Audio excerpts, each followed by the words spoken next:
Avant l'arrivée des colons, au Togo, il y avait la culture du coton. Mais cette culture était juste une minorité.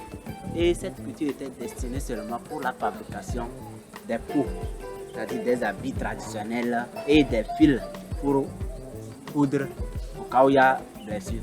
Mais l'arrivée des colons allemands, eux, ils ont introduit le coton comme un produit industriel.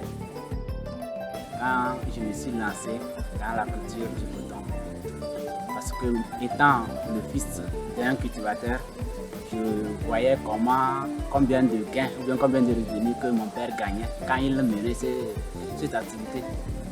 Et vu aussi la situation, c'est l'activité qui peut me procréer.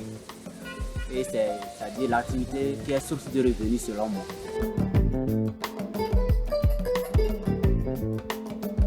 L'or, c'est quelque chose qui est recherché chez tout le monde.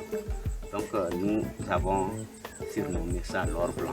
Et je sais que avec le coton, si on arrivait à gagner les terrains et on exploite, sur 5 ans, tu peux réaliser beaucoup de choses.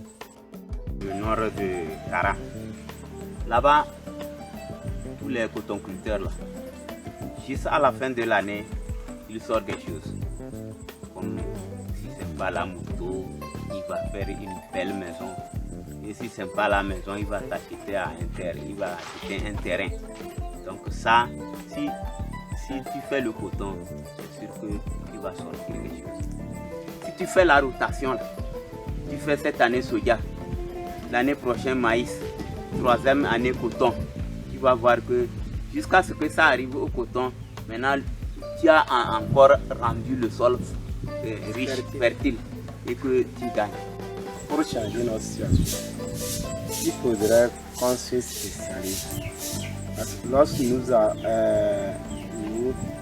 essayons à toute culture, on doit se spécialiser, soit à 2 ou bien à 3 cultures. Partant de ça, on peut s'en sortir de notre situation.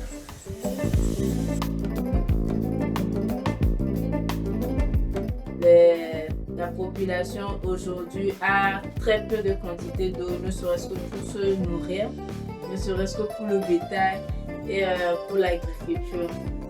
Donc cette question nous tient vraiment à cœur pour pouvoir aider la population à être résilient, à faire face à ces changements climatiques, aux impacts des changements climatiques qu'il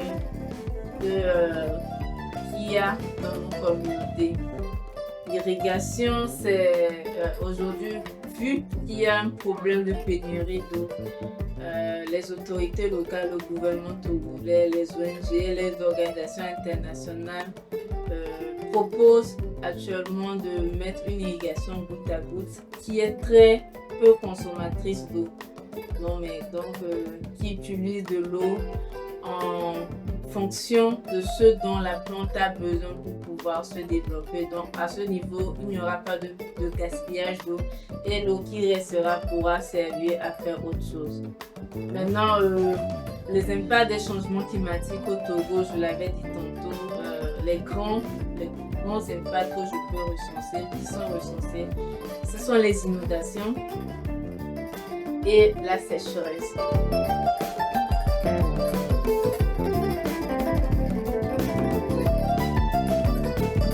Que le coton ne réussit pas sous l'arbre.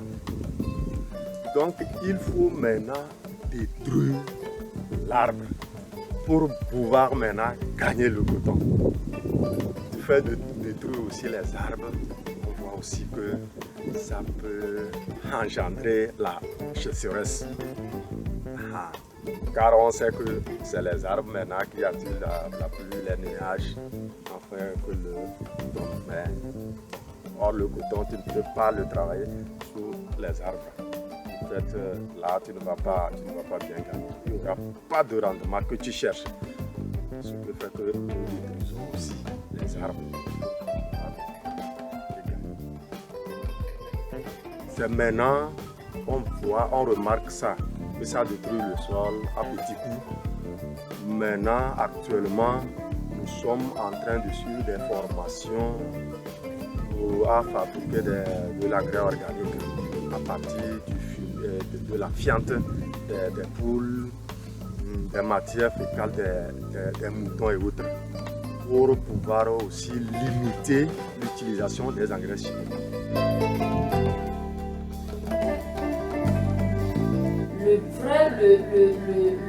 L'objectif principal de Conscience TV, c'est d'être un média de référence au niveau national, régional et international sur les questions de l'homme. C'est-à-dire un espace d'expression carrément dédié aux questions, aux défis écologiques de l'heure, de l'environnement. Un média qui se spécialise d'abord sur ces questions, informe, forme et éduque, et surtout co-construit avec les acteurs pour trouver une solution aux problèmes. Et juste dire que nous tous nous sommes concernés par la crise actuelle. Et ça ne va pas vite partir, et ça conditionne aujourd'hui les plus modernes. Et chacun, que ce soit jeune, que ce soit adulte, que ce soit travailleur, que ce soit employé, que ce soit, je ne sais pas, dans n'importe quel secteur, nous sommes concernés. Et nous devons agir. Et ça passe d'abord par la prise de conscience, le changement de comportement.